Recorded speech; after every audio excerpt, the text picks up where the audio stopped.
बंधु, वैराग्य वर्षा रविवार के विशेष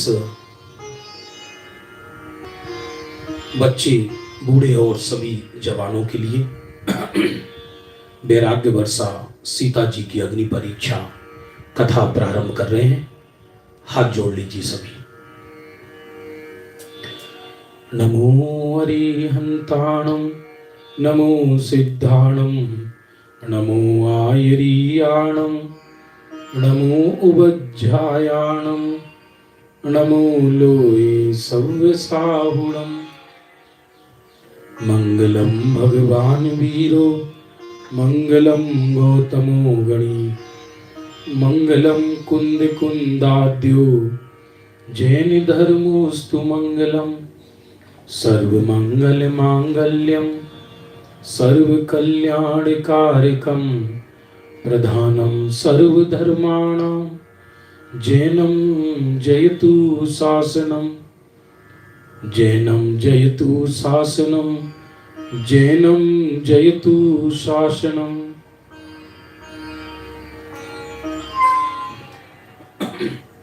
बंधु, जिस आर्यावर्त में हम रहते हैं वह आर्यावर्त महापुरुषों की धरातल कहलाती है।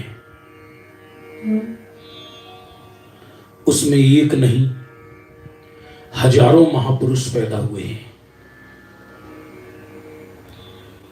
लेकिन जब नारियों की चर्चा आती है, जब नारियों की चर्चा आती है तो उसमें सीता का नाम अग्रणी है। सीता अर्थात नारी जाति का आभूषण है। यदि हम सीता की संपूर्ण घटनाओं की चर्चा करें तो कई दिन लगेंगे, लेकिन हम मात्र इस पौना घंटे में बंधुओं सीता जी के एक विशेष चरित्र पर प्रकाश डालेंगे। ये तो सबको मालूम है,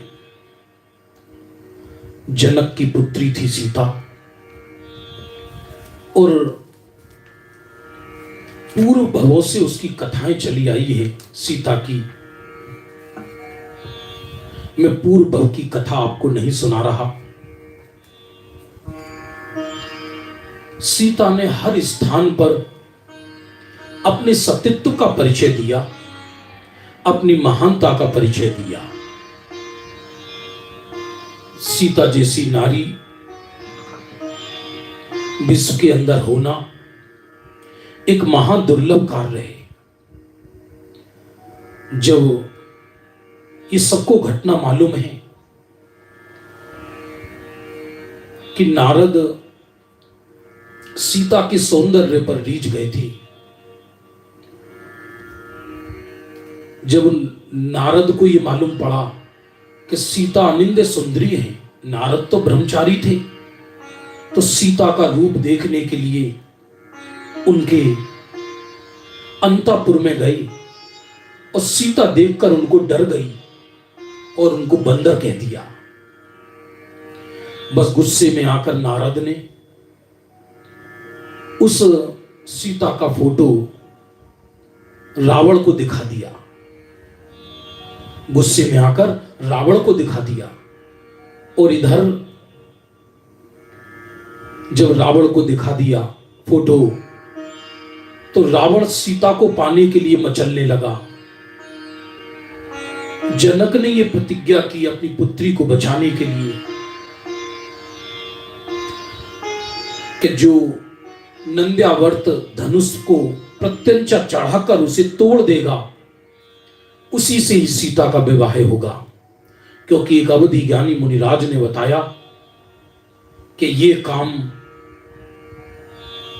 कोई साधारण व्यक्ति नहीं कर पाएगा, और ये कर्म भूमि के आर्य मनुष्य ही इस कार्य को कर पाएंगे, विद्याधर भी इस कार्य को नहीं कर पाएंगे।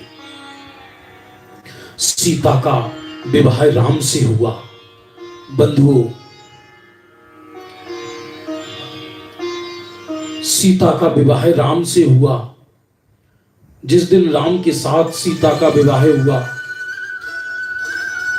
सीता ने कोई धनवान या बलवान को नहीं चुना। सीता ने एक धर्मात्मा को चुना। ग्रंथों में सीता को निर्मल पर्याय कहा है। ये घटनाएं मैं ज्यादा आपको नहीं सुना रहा, क्योंकि वरना कई घंटा लगे इस कथा को सुनने में। बंधुओं, सीता का विवाह राम से संपन्न हुआ और अयोध्या के महलों में सीता रहने लगी।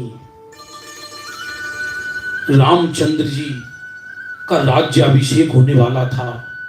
राजा दशरथ ने सोचा कि मेरा जीवन अब थोड़ा रहा है, मुझे मुनि बनना है, राजा राम को राज्य सौंप देना चाहिए। राजकुमार राम को, राम मर्यादा पुरुषोत्तम थे, राम बलभद्र थे, राम उत्कृष्ट थे। आज भी दुनिया में जब जब राज्य पाठ की चर्चा चलती है बंधुओं, तब तब राम का नाम याद किया जाता है, किसी अन्य राजा का नहीं। क्योंकि राम के राज्य में कारागृह नहीं थे, राम के राज्य में दंड आदि का ज्यादा प्रावधान नहीं था, क्योंकि लोग अपराध नहीं करते थे। चारों तरफ सुख का साम्राज्य था। लेकिन कैकेयी के वरदान की वजह से आज सारे दिन तैयारियां हो रही थी। कैकेयी के वरदान की वजह से राजा दशरथ को अपने वचन भंग करना पड़ा और राम से कहा, पुत्र, राज्याभिषेक तुम्हारा नहीं भरत का होगा। राम के चेहरे पर जरा भी सिकन नहीं आई। बंधुओं, राम मुस्कुराकर कहा, पिताजी जैसी आज्ञा। और वनवास के लिए चल दिए। सीता ने यह नहीं कहा कि मैं तो महलों में रहूंगी, लेकिन सीता ने भी यही कहा, स्वामी, जहां आपका जीवन है वही मेरा जीवन है। जब वनों में आप कष्ट सहोगे तो मैं महलों में सुखपूर्वक कैसे रह सकती हूं। लक्ष्मण तो राम के भगत थे, भले ही वो नारायण थे, और राम लक्ष्मण सीता 14 वर्ष के लिए वनवास पर गए। वो इतिहास का वो दृश्य पूरे विश्व के अंदर प्रसिद्ध हो गया। पितृभक्ति, भ्रातृ सेवा, पितृभक्ति, भ्रातृ सेवा और सीता के द्वारा पति के प्रति समर्पण आज विश्व के अंदर कहीं देखने को नहीं मिलेगा, कहीं सुनने को नहीं मिलेगा। इधर पूरा अयोध्या रोआ, लेकिन राम लक्ष्मण सीता पिता के वचन को रखने के लिए, और भरत भी तो भाई है, भरत भी तो अपना ही सगा भाई है, चल दिए। और रावण को मालूम पड़ा कि राम लक्ष्मण सीता वनवास में हैं। ये वही सीता है, ये वही जनक की पुत्री है। जहां मेरे को मेरा बल का घमंड टूटा, मैं पराजित होकर आया मिथिला से, अब मैं इसका घमंड तोड़ूंगा। इधर जब सीता वन में अकेली थी, जिस समय राम भी नहीं थे और लक्ष्मण मंत्र के द्वारा एक रेखा खींच कर गए थे, लेकिन सीता तो साधुओं की सेवा करने वाली थी। उसने वेश बनाकर सीता का हरण कर लिया। सीता खूब चीखी चिल्लाई, लेकिन कुछ नहीं हुआ और वो रावण सीता को हर कर ले गया। बंधुओं, रावण की भी प्रतिज्ञा थी कि जो स्त्री मुझे नहीं चाहेगी मैं उसका वर्ण नहीं करूंगा। ग्रंथों में लिखा,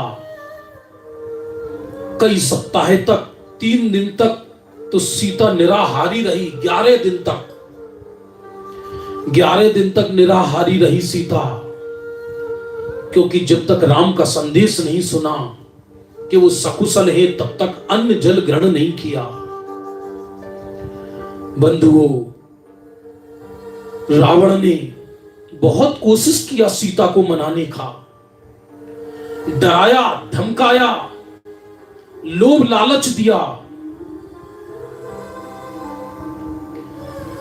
रावण ने किसका वेश बनाया? किसी जंगली तपस्वी का, जैसे जंगलों में जो पहले ऋषि रहते थे, इस तरह का कोई वेश बनाया। बंधुओं, सुनो सुनो सुनो, लेकिन सीता तो मेरू बन गई। मंदोदरी भी सीता को मनाने गई। तब सीता ने मंदोदरी को धिक्कारा, तुम्हारी पटरानी होने पर धिक्कार है। तुम अपने पुरुष के व्यभिचार को पूरा करने के लिए मुझे मनाने आई हो, पर तुम जानती नहीं मैं राम की पत्नी हूं। मैं देह छोड़ दूंगी, लेकिन मैं दुराचार या कुशील का सेवन नहीं कर सकती। ये सोने के महल, मुझे चिंगारियां नजर आते हैं, चिंगारी। इस सोने के महलों को धिक्कार है। अंत में सबको मालूम है, युद्ध हुआ। मंदोदरी उस दिन बहुत रोई, जिस दिन रावण अंतिम दिन युद्ध के लिए जा रहा था। उस दिन मंदोदरी ने रावण से कहा, स्वामी, ये तुम सही नहीं कर रहे। एक पराई स्त्री के लिए तुम युद्ध लड़ रहे हो, ये तुम्हारा युद्ध इतिहास में कलंकित कहलाएगा। लेकिन रावण तो जिद्दी था, जिद्दी, महाजिद्दी था। बंधुओं, और ऐसा ही हुआ। उस दिन मंदोदरी ने सत्य कहा रावण से, तुमसे विवाह करके मैंने सही नहीं किया। मैं कुंवारी रह जाती तो अच्छा था, मैं दीक्षा ले लेती तो अच्छा था। और रावण का मरा हुआ, कटा हुआ सर लंका में आया। रावण की 18,000 रानियां विधवा हो गईं। सीता, राम, लक्ष्मण उनको संबोधन देकर वापस आए। विभीषण का राज तिलक कर दिया। अयोध्या में खुशियां मनी जिस दिन राम, लक्ष्मण, सीता 14 वर्ष का वनवास लंका को विजय करके आई। लक्ष्मण ने रावण का वध किया, क्योंकि लक्ष्मण नारायण थे और रावण प्रति नारायण था। बंधुओं, अयोध्या के नंद्यावर्त महल में सीता, राम, लक्ष्मण सब सुख शांति से रह रहे थे। सीता प्रतिदिन जिनेंद्र भगवतों की पूजन करती थी और निरंतर दान देती थी, सठ कार्यों में प्रवर्तित थी। इधर एक दिन रात्रि में सीता ने 2 प्रश्न पूछे, 2 स्वप्न देखे। बंधुओं, एक स्वप्न में यह देखा कि उनके गर्भ में अष्टापद प्रवेश कर रहा है, और एक स्वप्न यह देखा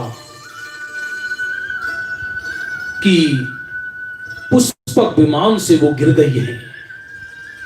प्रातः काल उठते ही राम से पूछा, स्वामी मैंने आज रात्रि में 2 स्वप्न देखे हैं। राम को बड़ा आश्चर्य हुआ और उन्होंने सीते से पूछा, हे सीते बताओ तुमने कौन से स्वप्न देखे हैं कि मेरे मुख में अष्टापद प्रवेश कर रहा है।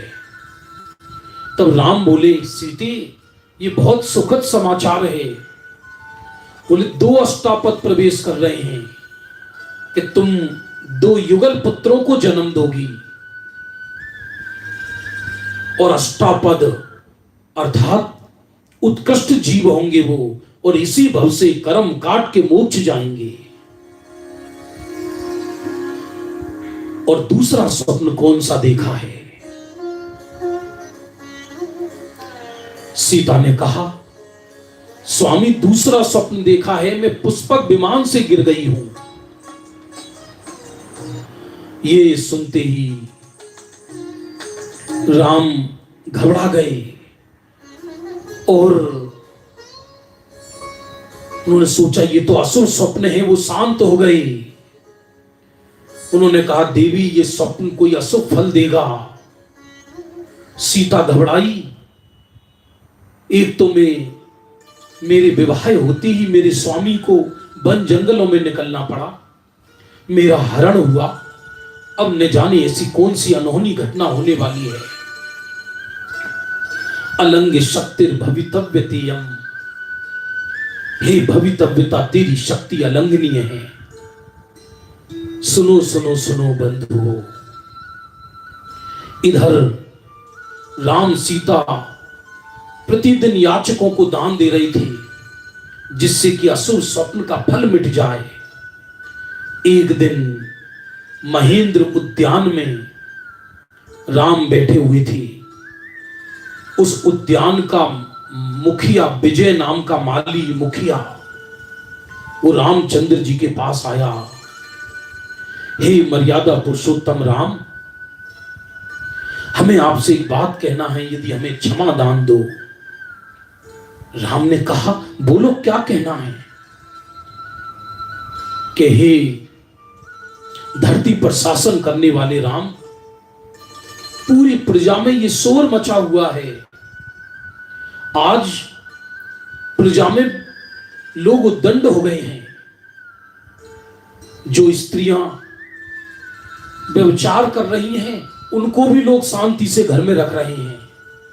और चारों तरफ ये कहा जा रहा है, जब राम सीता को रावण के घर पर रहने पर भी अपने घर रख सकते हैं तो हम क्यों नहीं रख सकते। पूरे प्रजा में चंचलता और उच्छृंखलता हो गई है। ये सुनते ही राम के ऊपर जैसे बिजली गिर गई हो। क्योंकि बंधुओं, मर्यादा के जानकार राजा पति से पहले किसी के राजा हैं। जब राजधर्म मुख्य हो तो पारिवारिक धर्म गौण हो जाता है, परिवार का सुख गौण हो जाता है। वो विजय नाम का मुखिया कहने लगा, महाराज आज सारी प्रजा सीमा लांघ रही है और सब लोग आपका नाम लेकर सीमा को लांघ रहे हैं। ये वो जमाना है जिस समय शील की आरती होती थी। ये वो युग है जहां यदि किसी स्त्री का विवाह वाणी के रूप में भी तय हो जाए और बाद में विवाह टूट जाए तो स्त्रियां दूसरा विवाह नहीं करती थी। उसी सगाई होने पर भी और विवाह नहीं हो तो भी उसे विवाह माना जाता था। ये वो जमाना था। अब तो राम व्याकुल हो गए। इधर रात्रि में सीता और राम सो रहे थे। सीता ने कहा, स्वामी मेरे गर्भ में आपके 2 सुंदर बालक पल रहे हैं, मुझे तीर्थ यात्रा पर दर्शन करने के लिए जाना है। राम ने सोचा, मैं सामने मुख से तो कह नहीं सकूंगा कि तुम्हारा लोकापवाद हो रहा है, और कलंक से तो अच्छा है इनको घर से निकाल दें। तो उन्होंने कृतांत बक्र सेनापति को बुलाया और उसको पूरी घटना बताई कि पहले सीता को तीर्थ यात्रा कराना, फिर भयंकर अटवी में छोड़ आना।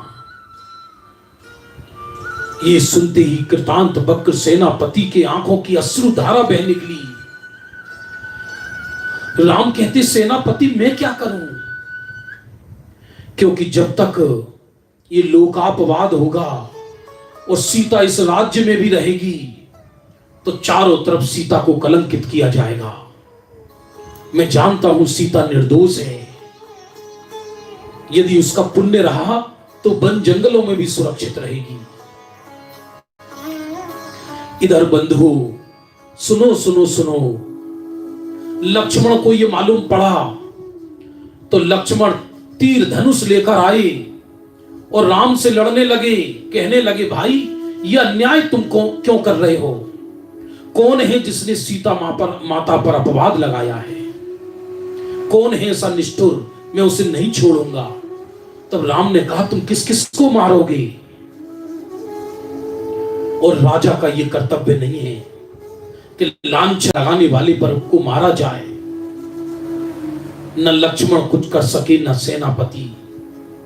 राम ने बहाना बनाया सीता से, मुझे राज्य कार्य है प्रिय, तुम तीर्थ यात्रा करने जाओ और ये सेनापति तुमको तीर्थ यात्रा करा कर लाएंगे। अरे रे,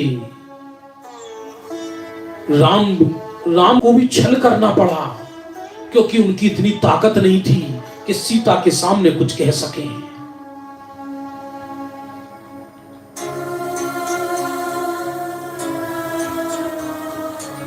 होने वाली होनी को कौन टाल सकता है? सीता जब रथ में बैठी तो एक बिखरे हुए बाल वाली स्त्री दिखाई दी। एक सूखे पेड़ पर कौवा कांव कांव करता नजर आया। सीता की दाहिनी आंख भड़क रही थी। उसने सोचा, अरे जरूर कोई अनर्थ होने वाला है। पहले सीता ने निर्वाण क्षेत्रों के दर्शन किए और कृतांत बक्र सेनापति अंत में अयोध्या की सीमाओं से पार बहुत दूर भयंकर अटवी में सीता को ले आई और फूट फूट कर रोने लगे जंगल में। तब सीता ने पूछा, सेनापति तुम्हारे रोने का कारण क्या है? माता, मैं यदि तुम्हारे स्वामी का सेवक नहीं होता तो ये दुष्कर्म करने से पहले मर गया होता। सुनो मैं क्यों रो रहा हूं। अयोध्या वासियों के लोकापवाद के कारण तुम्हारे स्वामी राम ने तुम्हारा त्याग करके तुमको वनवास दिया है।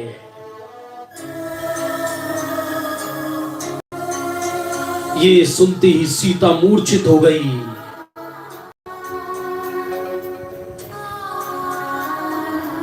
और मूर्छित हो गई। सेनापति ने उनको होश में लाया। सीता को विचित्र कर्मों के उदय की ये विचित्रता देखकर उसकी आंखों से अश्रुधारा बह निकली। जरूर मैंने पूर्व जन्म में किसी पर दोष लगाया है, जिसके कारण मुझ निर्दोष को अपवाद लगाया गया। बंधु, भयंकर वन में सेनापति सीता को अकेला छोड़ चले गई। अरे सत्य तो ये है, हम ये समझते हैं हमारे लाखों मित्र हैं। यदि कर्म का उदय विचित्र आए तो कोई अर्थी उठाने वाला भी पैदा नहीं होता है। व्यक्ति तो अकेला ही था सदा संसार में, अकेला ही है, अकेला ही जाएगा। वो तीव्र रुदन कर रही थी और उसको रुदन करते देखकर बंधु, पुंडरीकनी नगर का राजा वज्रजंग, उसका एक हाथी खो गया था। वो जंगल में हाथी को खोजने आए थे।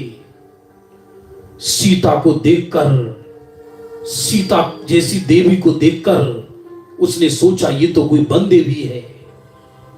उसको नमस्कार किया। सीता का पूरा परिचय वज्रजंग को ज्ञात हुआ। सीता राम की निष्ठुरता और आदेश को देखकर दंग रह गया। उसने सीता से कहा, हे सती, यदि तुम्हारी आज्ञा हो तो मैं राम पर चढ़ाई कर दूं। सीता ने कहा, ना। आप जानते हो, सेनापति को सीता ने यह आदेश दिया था, जाओ स्वामी से कहना। जैसे दुनिया के कहने पर उन्होंने मुझे छोड़ दिया, वैसे ही लोकापवाद के कारण पवित्र जैन धर्म को मत छोड़ देना, क्योंकि दुनिया में चारों तरफ तस्कर हैं। सत्य मार्ग पर लगाने वाले बहुत बिरले हैं। सीता ने कहा, नहीं भाई नहीं, ये मेरी कर्म का उदय है। स्वामी ने तो अपना राजधर्म निभाया है। वो वज्रजंग बहन बनाकर अपने घर पर ले आया। सावन मास की पूर्णिमा रक्षाबंधन के दिन लव कुश का जन्म हुआ। बंधुओं, सीता की घटना से पहले रक्षाबंधन की घटना हो चुकी है, क्योंकि मल्लीनाथ और मुनि सुब्रत नाथ के काल के बीच की घटना थी वो। इधर बंधुओं, सुनो सुनो सुनो, वो भी बताएंगे आपको हम। अभी आप कथा सुने शांति पूर्वक। लव कुश का जन्म हुआ। लव कुश धीरे धीरे बड़े होने लगे, और जब बड़े होने लगे तो एक दिन लव कुश जिद पड़ गई अपने पिता के विषय में पूछने पर, लेकिन मां ने कोई उत्तर नहीं दिया। लेकिन एक बार ये घटना जब नारद को मालूम पड़ी कि रामचंद्र जी ने निर्दोष सीता को वनवास दिया है, तब नारद सीता को खोजते हुए पुंडरीकणी नगरी पहुंचे, और वहां लवकुश दिखाई दिए, और लवकुश को बताया कि तुम्हारे पिता का नाम राम है, तुम्हारी चाचा का नाम लक्ष्मण है, और ऐसे ऐसे तुम्हारी मां को उन्होंने छोड़ा है। ये सुनकर लवकुश का खून खौल उठा, और माता से कहा, माता अब वो समय आ गया है, अब हम तुम्हारे अपमान का बदला लेंगे। तब वज्रजंग ने और सीता ने बहुत समझाया लवकुश को कि बेटा, वो तुम्हारे पिता हैं, ये तो मेरे कर्म का उदय है, तुम्हें अच्छा लगेगा अपने पिता का वध करोगे। तुम्हारे चाचा नारायण हैं, पिता तुम्हारे बलभद्र हैं, तुम उनका बाल बांका भी नहीं कर पाओगे। तब लवकुश ने कहा, मां हम भी तो उनकी संतान हैं, हम उनको बंदी बनाकर उन्हें छोड़ देंगे, लेकिन उनका वध नहीं करेंगे। इतना बल था लवकुश के अंदर। लवणांकुश और मदनांकुश ऐसा दो नाम था। लव कुश संक्षिप्त में पड़ गया। दोनों युद्ध की रणभेड़ी बजाकर अयोध्या की ओर कूच कर दिया, और ये मालूम पड़ा बंधुओं, सुनो सुनो सुनो, वज्रजंग राजा की पूरी सेना लवकुश के साथ गई। इधर अयोध्या में अचानक आक्रमण देखकर सेना बाहर खड़ी है। राम लक्ष्मण युद्ध मैदान में पहुंच गए।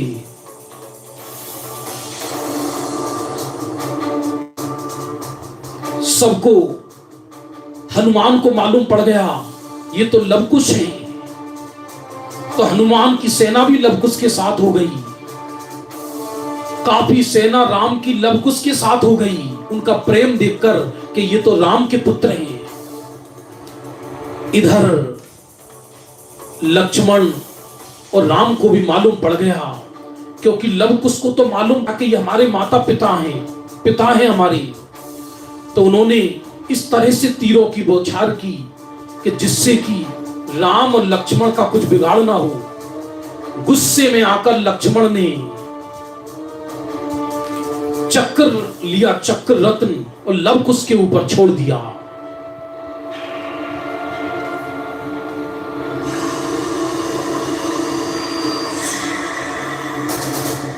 लेकिन बंधुओं, वो चक्र रत्न दोनों के चक्कर लगाकर उनको नमस्कार करके वापस आ गया लक्ष्मण जी के पास। ये घटना लक्ष्मण जानकर दंग रह गई। ये कोई दूसरे नारायण हो गई क्या, या कोई चक्रवर्ती है क्या? नारद ने राम के और लक्ष्मण के कान में कहा, ये तुम्हारी ही संतान है। बस अब तो युद्ध शांत हो गया, और युद्ध शांत हो गया। राम लक्ष्मण और लव कुश का मिलन हुआ। आज राम लव कुश को छाती से लगाकर बिलख उठे। वो अनुपम दृश्य देखकर जो जो वहां भीड़ थी, देवताओं की, मनुष्यों की, उनके आंखों में आंसू आ गए। इतनी देर में नारद ये दृश्य देख रहे थे। नारद, सीता भी वहां पहुंच गई वज्रजंग के साथ, क्योंकि सीता को चिंता हो रही थी कि कहीं लव कुश का कुछ बिगाड़ ना हो जाए। तब नारद ने सीता से कहा, सती जाओ, अपने स्वामी के पास जाओ। अब तुम्हारे दुख के दिन बीत गए। सीता गर्दन झुकाकर राम के समीप जाने लगी। तब राम चीख कर बोले, किससे पूछे बिना मेरे पास आ रही हो? क्या तुम्हें ज्ञात नहीं है कि तुम्हें किस लिए छोड़ा गया? जब तक तुम अपनी निर्दोषता सिद्ध नहीं कर सकोगी, तब तक तुम राम की पत्नी नहीं बन सकोगी। ये घटना देखकर बंधुओं, सुनो सुनो सुनो, अरे रे, पूरा अयोध्यावासी आश्चर्यचकित हो गए। सीता की आंखों की अश्रुधारा निकल गई।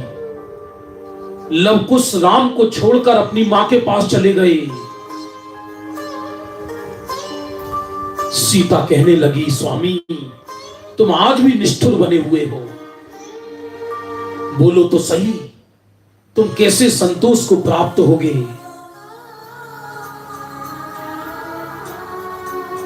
बोले, तुम निर्दोषता सिद्ध करो। बोले, मैं कालकूट जहर पी लूंगी, मैं पहाड़ी से छलांग लगा दूंगी, मैं जल समाधि ले लूंगी, मैं अग्नि में कूद जाऊंगी। बोलो तुम्हें क्या चाहिए? तब राम ने हाथ उठाकर बोला, अग्नि परीक्षा। अरे रे, तुरंत मंत्री को आदेश दिया गया, 2 मनुष्य प्रमाण गहरा गड्ढा खोदा जाए। 2 मनुष्य प्रमाण गहरा गड्ढा खोदा जाए और 10 मनुष्य प्रमाण चौड़ा, उसमें भारी चंदन की लकड़ियां डाली गई, लपटें जल रही थीं। पूरा आकाश देवताओं से पट गया। पूरे धरती पर मनुष्य इकट्ठे हो गए ये घटना देखने के लिए। पूरा अयोध्या खाली हो गया कि रामचंद्र जी सीता की अग्नि परीक्षा ले रहे हैं। इधर पूरे अयोध्यावासी रोने लगे और रामचंद्र जी से कहने लगे,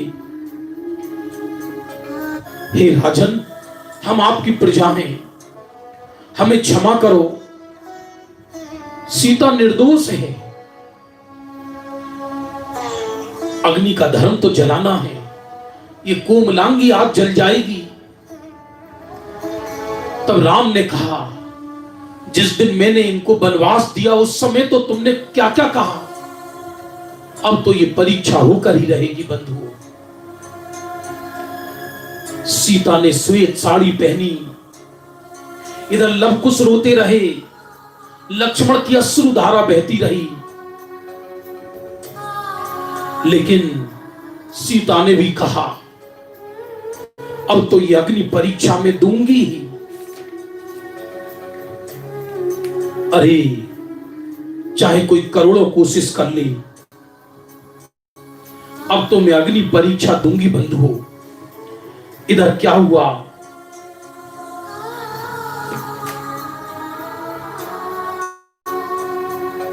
पास में ही किसी मुनिराज को केवल ज्ञान हुआ था, केवल ज्ञान हुआ था।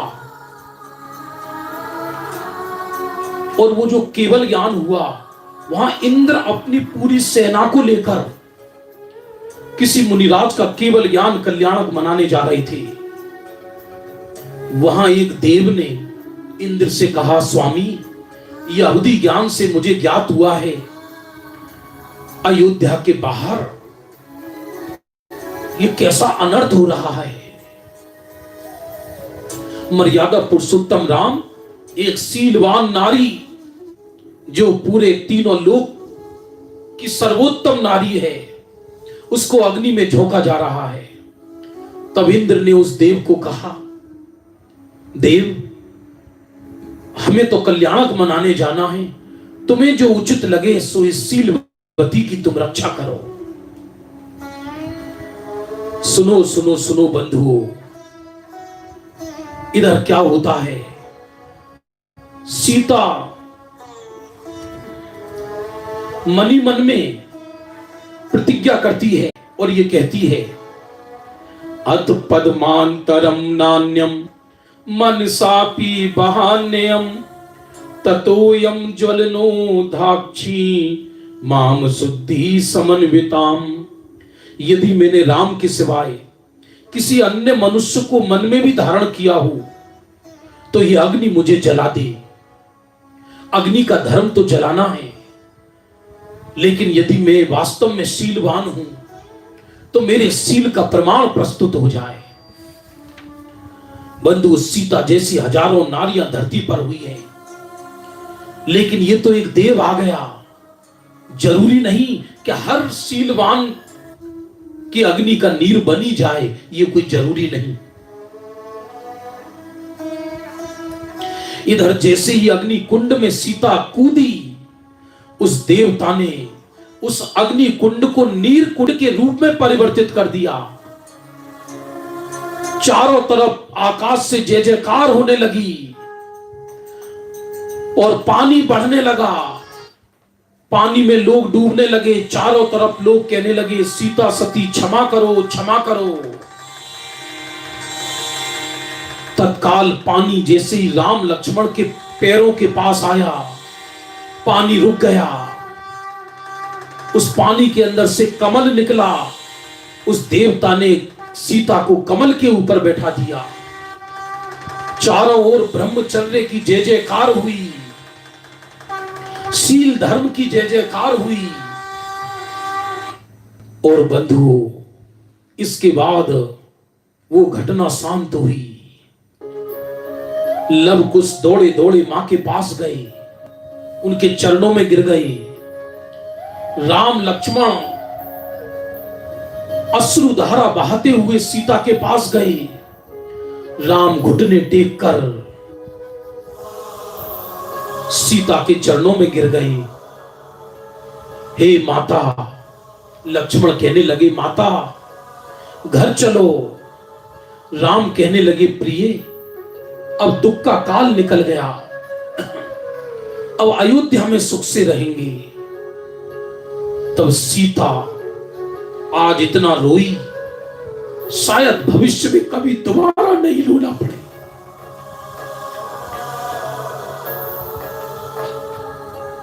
स्वामी, तुमने तो मुझे खिलौना बना दिया। कभी कहते हो बन जाओ, कभी कहते हो घर जाओ। अब तो मैं ऐसे घर जाऊंगी जहां से मुझे दोबारा कोई नहीं निकाल सके। मैंने संसार की बहुत विचित्रता देखी। मैं उस जनक के घर में जन्मी जहां मैंने स्वप्न में भी कष्ट नहीं पाए, पर आपसे विवाह करके मैंने अयोध्या के महलों में क्या सुख पाया। मैंने तुम्हारा साथ निभाने के लिए 14 वर्ष के साथ वनवास में गई। रावण मुझे हरकर ले गया, इसमें मेरा दोष था क्या? रावण मुझे हरकर ले गया, इसमें मेरा दोष था क्या? आप मुझे सुरक्षित लाई, दुनिया के कहने पर आपने मुझे छोड़ दिया। आपने किस विश्वास से यह भी नहीं सोचा कि मैं गर्भवती हूं। मेरे विषय में ना सोचते, गर्भ में पल रहे बालकों के विषय में भी आपने नहीं सोचा। मैं ताना नहीं दे रही स्वामी, मैं जगत की सत्यता देख चुकी हूं। मैं इतनी थक गई हूं कि अब मुझे महलों में जाने की इच्छा नहीं होती।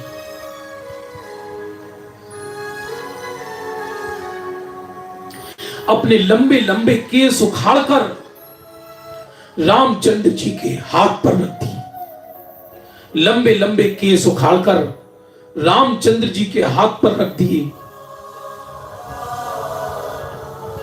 जाओ। रामचंद्र जी उन केसों को लेकर फूट फूट कर रोई कि देवी ये क्या कर रही हो, कि अब मैं अर्ज का माता बनूंगी। श्वेत साड़ी पहनकर पृथ्वीमती माता के, पृथ्वीमती आर्यका के पास दीक्षा के लिए जाने लगी।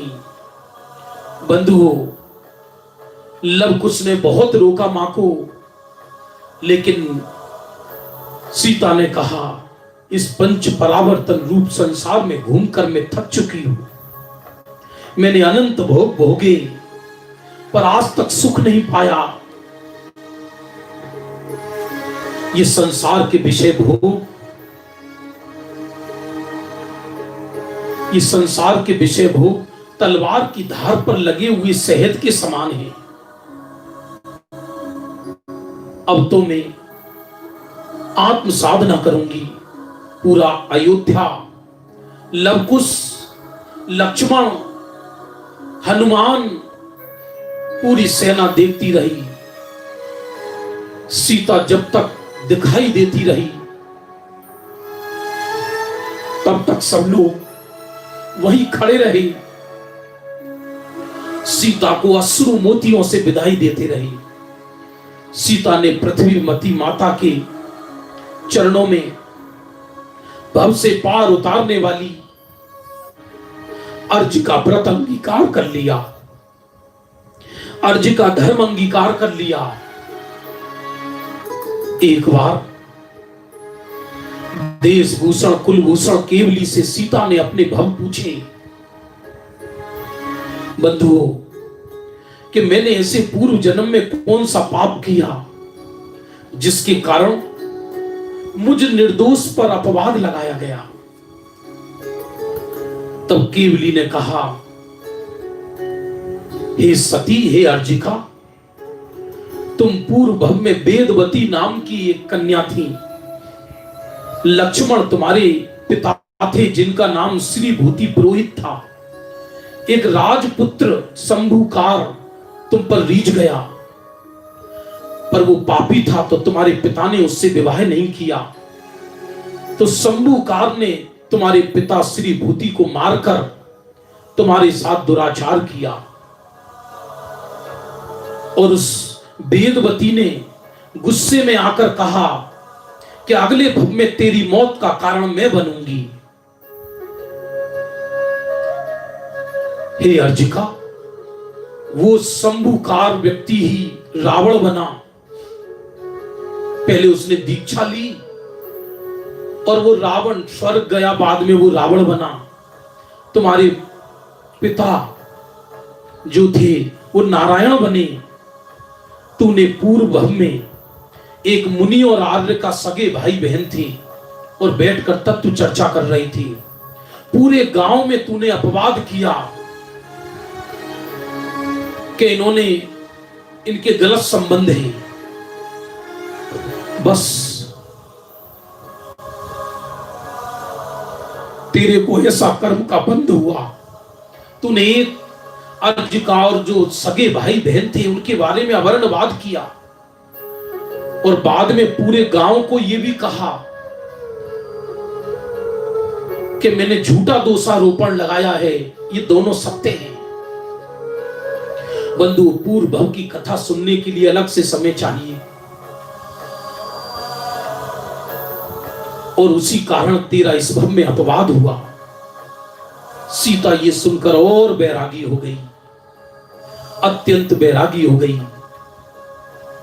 बंधुओं, ग्रंथों में लिखा, सीता ने ऐसी आत्म साधना की कि उसका शरीर सूख गया। अयोध्या की सखियां सीता को देखने जाती हैं। राम लक्ष्मण सीता की वंदना करने गए, हनुमान उनकी वंदना करने गए। अयोध्या की सखियां सीता को कहने लगी, माता अब तो ये तुम्हारा रूप झुलस गया। तो सीता जो अर्जिका बन गई वो ये कहती है, सखियों काश ये रूप पहले ऐसा हो गया होता तो रावण की 18,000 रानियां विधवा नहीं होती, इतनी बड़ी रामायण नहीं बनी होती। मेरा रूप तो अकृत्रिम है, मेरा रूप तो अमूर्तिक है, चैतन्य मेरा रूप है। 62 वर्ष तक बंधुओं, 62 वर्ष तक सीता ने घोर तप किया, 62 वर्ष तक। और अंत में बंधुओं 33 दिन तक उन्होंने संलेखना ग्रहण की। अंतिम 33 दिन तक अन्न जल ग्रहण नहीं किया और अंत में देह छोड़कर स्त्री पर्याय का नाश करके 16वें स्वर्ग में प्रतीन्द्र की पर्याय में जन्म लिया। सीता महासती की जय। ये घटना देखकर राम भी दीक्षित हो गए थे। लवकुश को राज्य देकर राम ने दीक्षा ले ली थी। उससे पहले राम के मरण के झूठे समाचार सुनकर लक्ष्मण का देह टूट गया था और संसार की विचित्र घटनाओं को देखकर राम ने भी दीक्षा धारण कर ली थी। बाद में लवकुश ने भी दीक्षा धारण की।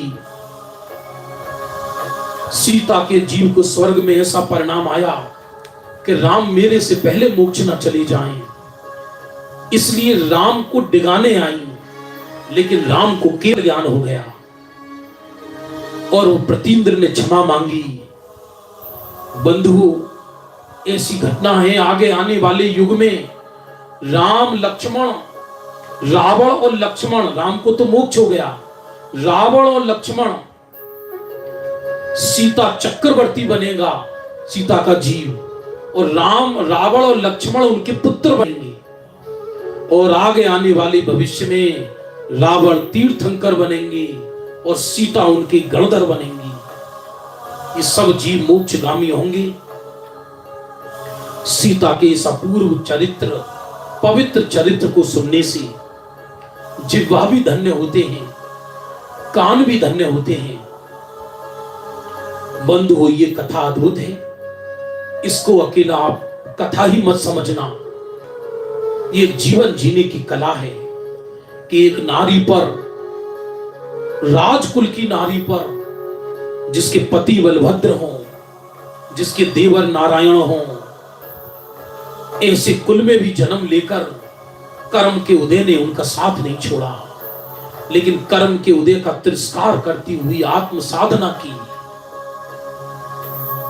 रामचंद्र जी के वैराग्य का कारण लक्ष्मण की मृत्यु और सीता का बन दीक्षा लेना दोनों था बंधुओं, दोनों ही थे। इधर सीता बैरागी हो गई और इधर लक्ष्मण की मृत्यु हुई। अब राम को राजपाट करना मुश्किल हो गया। बंधु, आज का समय हो रहा है, अगले रविवार को पुनः ऐसी कथा लेकर आएंगे हम, जिसका नाम है अनंतमती का वैराग्य। पुनः हम अगले रविवार को ऐसी एक सती की कथा लेकर आएंगे, अनंतमती का वैराग्य। आज की कथा यही समाप्त होती है। संध्या काल जो हमारा विषय चल रहा है 7:15 से 8 बजे तक, आदिनाथ का पंच कल्याणक, वो यथावत चलेगा। मॉर्निंग में जो 7:15 बजे चलता है वो भी यथावत चलेगा। बोलो सीता सती की जय, जैन शासन की जय, जैन धर्म की जय।